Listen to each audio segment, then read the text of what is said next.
Lagu di doa ibuku namaku disebut.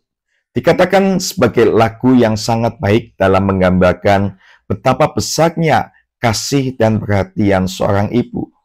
Banyak orang yang bersaksi bahwa lagu ini telah menyadarkan mereka akan kasih seorang ibu.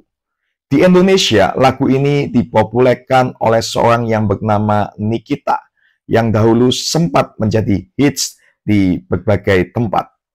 Lagu ini tercipta dari sebuah kisah menarik dari seorang pengarang syairnya, yaitu Peter Philip Bilhon.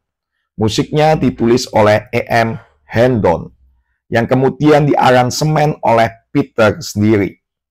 Peter Philip Bilhon adalah seorang anak lelaki yang ketika baru berumur 3 tahun telah ditinggal ayahnya meninggal saat terjadi perang saudara di Amerika.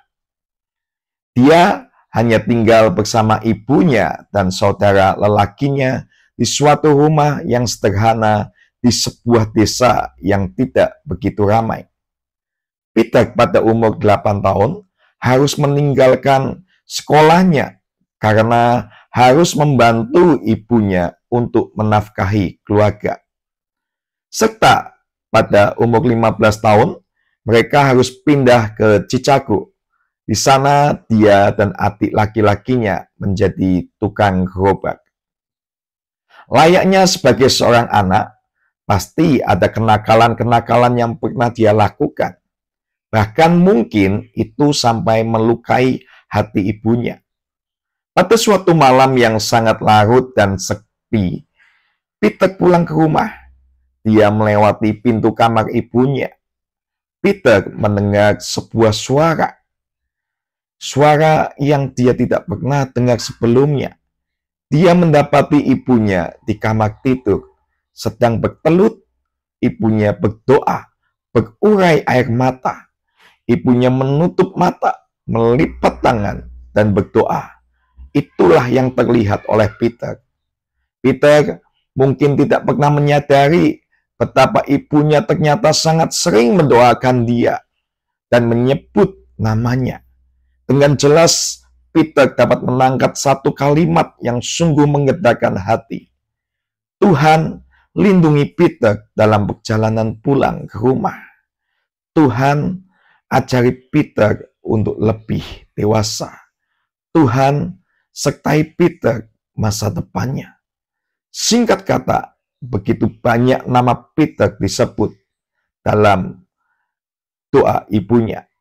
Peter memang seringkali melihat ibu berdoa, namun Peter tak pernah mencoba untuk mau mengetahui apa yang didoakan oleh ibunya itu. Sampai tibalah hari itu di mana Peter tahu betapa ibunya ternyata selama ini sangat banyak mendoakan dia. Ibunya sangat mengasihi Peter dan adik-adiknya, sehingga ibunya selalu membawakan nama Peter kepada Tuhan, agar mereka tidak menderita. Tanpa disadari lagi, nafas Peter mulai terasa sesak. Dia tak sanggup lagi untuk menahan laju buliran air matanya yang ingin keluar. Dia tak sanggup menyaksikan itu lebih lama lagi.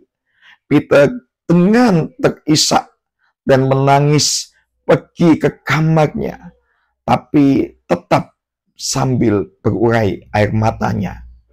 Hari itu Peter benar-benar menyadari betapa sebenarnya ibunya sangat mengasihi dia, meski dia tak pernah menyadari hal itu. Peter mengerti sekali bahwa doa itu adalah gambaran betapa ibunya sangat berharap kelak dia menjadi orang yang baik, dan ibunya berharap agar Tuhan memakai Peter di ladang Tuhan. Tahun demi tahun pun berlalu. Setelah tengah malam yang sepi itu, ternyata benar doa ibunya ditengahkan oleh Tuhan. Peter dipakai Tuhan untuk menyanyi. Peter memang memiliki suara yang sangat indah, dan akhirnya dia mendedikasikan hidupnya untuk Tuhan dan menyanyi dan juga memimpin paduan suara dalam kebaktian kebaktian kebangunan rohani. Bersama Billy Sunday, seorang pengkhotbah terkemuka saat itu, Peter melayani Tuhan. Pada tahun 1900-an, Peter berkunjung ke London dan memimpin paduan suara yang terdiri atas 4.000 orang di Crystal Palace dan diundang oleh Ratu Victoria untuk menyanyi di istana Buckingham.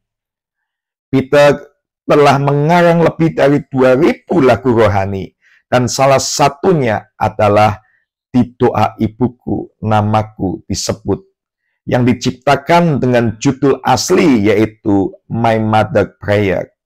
Lagu yang merupakan rekaman dan kisah perjalanan iman kehidupan Peter ini telah menyentuh dan menginspirasi banyak orang. Semoga kita tahu bahwa kasih ibu itu sangat berharga untuk kehidupan kita. Terima kasih, Tuhan Yesus memberkati.